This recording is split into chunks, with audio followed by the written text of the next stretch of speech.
بسم اللہ الرحمن الرحیم۔ اللہ تعالیٰ کی صحبت یہ ہے کہ دنیا اور آخرت ہر دو کو دوست نہ رکھے۔ جس کو خدا تعالیٰ برگزیدہ کرتا ہے، ایک فرعون کو اس پر مقرر کرتا ہے تاکہ اسے رنج پہنچائے۔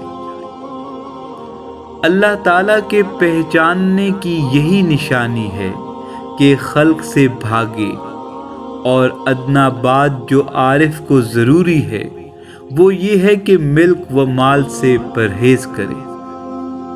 کسی نے دریافت کیا کہ حق کو کس طرح پہچاننا چاہیے، فرمایا کہ اندھا اور بہرا اور لنگڑا بن کر۔ تصوف کیا ہے؟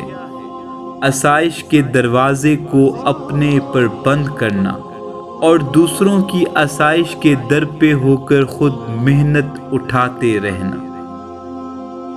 کسی نے دریافت کیا کہ آپ بھوک کی اس قدر کیوں تعریف کرتے ہیں، فرمایا کہ اگر فرعون بھوکا ہوتا تو انا ربکم الاعلی ہرگز نہ کہتا۔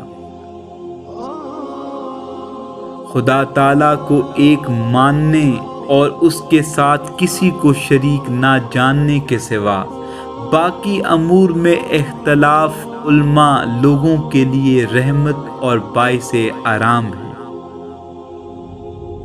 حق سے دور وہ شخص ہے جو دوسروں کا بوجھ اٹھائے اور خوش ہوئی کی عادت رکھے۔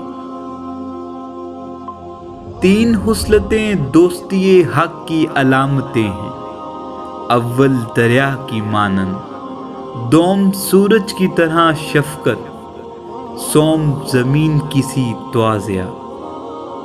انبیاء کا آغاز اولیاء کا انجام ہے، اور انبیاء کے انجام کی انتہا نہیں۔ اگر کوئی تم پر احسان کرے تو پہلے حق کا شکر ادا کرو، پھر اس کا، کیونکہ خدا نے اسے تم پر مہربان کیا ہے۔